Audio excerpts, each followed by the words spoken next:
పత్రికా విలేకరులకు నమస్కారాలు. ముఖ్యంగా సింగరేణిలో గుర్తింపు సంఘం ఎన్నికలు జరిగి 23 నెలల టైం కావస్తూ ఉన్నది. ఈ 23 నెలల కాలంలో 1-2 స్ట్రక్చర్ సమావేశాలు తప్ప ఇంతవరకు కార్మిక సమస్యలు ఎజెండాగా పెట్టి పరిష్కరించిన సందర్భం సింగరేణిలో లేదు. ఈ మధ్యకాలంలో కొత్తగా సింగరేణి కార్మికులకు సంబంధించి అక్టోబర్ 23వ తారీఖు నాడు ఒక సర్క్యులర్ను సింగరేణి యాజమాన్యం విడుదల చేసింది. దాంట్లో సారాంశం ఏంటంటే, అండర్గ్రౌండ్లో పనిచేసే కార్మికుడు 150 మస్టర్లు కంపల్సరీ చేయాలి. సర్ఫేస్లో పనిచేసే కార్మికుడు 200 మస్టర్లు కంపల్సరీ చేయాలి. చేయనట్లయితే జనవరి 15వ తారీఖు లోపల సమీక్ష చేసి వాళ్ళందరికీ షార్ట్షీట్లు ఇచ్చి వాళ్ళ సమాధానం తీసుకొని ఫర్దర్ చర్యలకు తీసుకొని సింగరేణి నుండి డిస్మిస్సులు చేయడానికి కూడా వెనుకాడమని దాంట్లో సారాంశాన్ని పేర్కొనడం జరిగింది. ఇవాళ వాస్తవంగా సింగరేణిలో సంఘాలు ఉన్నాయా? గుర్తింపు ప్రాతినిధ్య సంఘాలు మరి ఏం చేస్తున్నాయి? 2 సంఘాలు ప్రభుత్వ సంఘాలే. ఏఐటీసీ ప్రభుత్వానికి మద్దతు ఇచ్చింది, ఇవాళ కాంగ్రెస్ ప్రభుత్వానికి. ఐఎన్టీసీ కాంగ్రెస్ ప్రభుత్వం సంఘం. ఈ 2 సంఘాలు ఏం చేస్తున్నాయో కార్మికులకు సమాధానం చెప్పాల్సిన బాధ్యత ఉన్నది. ఇవాళ గతంలో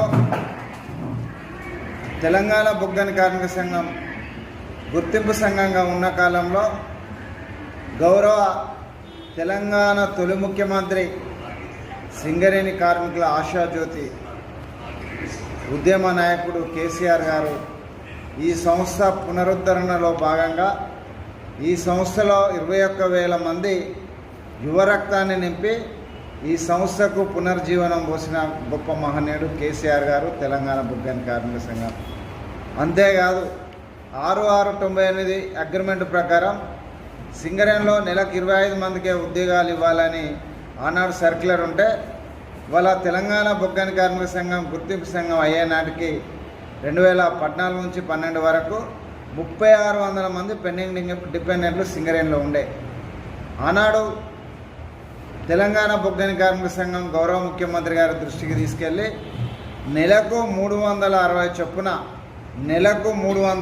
చొప్పున ఒకే సంవత్సరం 3600 మందికి వాళ్ళ ఉద్యోగాలు ఇప్పించి ఈ సింగరేణిలో ఒక కొత్త యువతకు అవకాశాలు తీసుకొచ్చింది తెలంగాణ బొగ్గని కార్మిక సంఘం.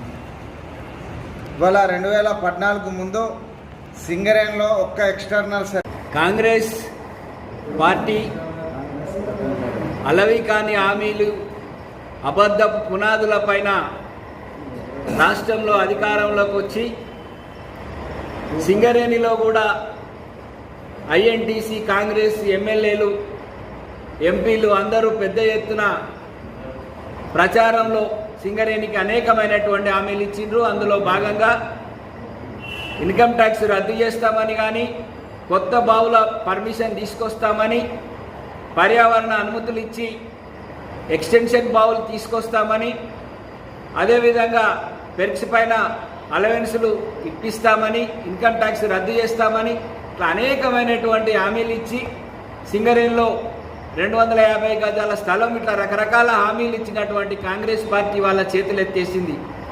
సింగరేణిలో అనేకమైనటువంటి హామీలు ఇచ్చి అధికారంలోకి వచ్చినటువంటి గుర్తింపు సంఘంగా ఉన్నటువంటి ఏఐటీసీ కానీ ఐఎన్టీసీ కానీ ప్రభుత్వానికి లొంగిపోయి పూర్తిగా కార్మిక హక్కులన్నీ కాలరాసే అటువంటి నిర్ణయాలు తీసుకుంటుంది. అందులో భాగంగానే సింగరేణిలో డిపెండెంట్ ఉద్యోగాలను ఎత్తివేసే కార్యక్రమం చేపడుతున్నటువంటి విధంగా కనబడుతుంది.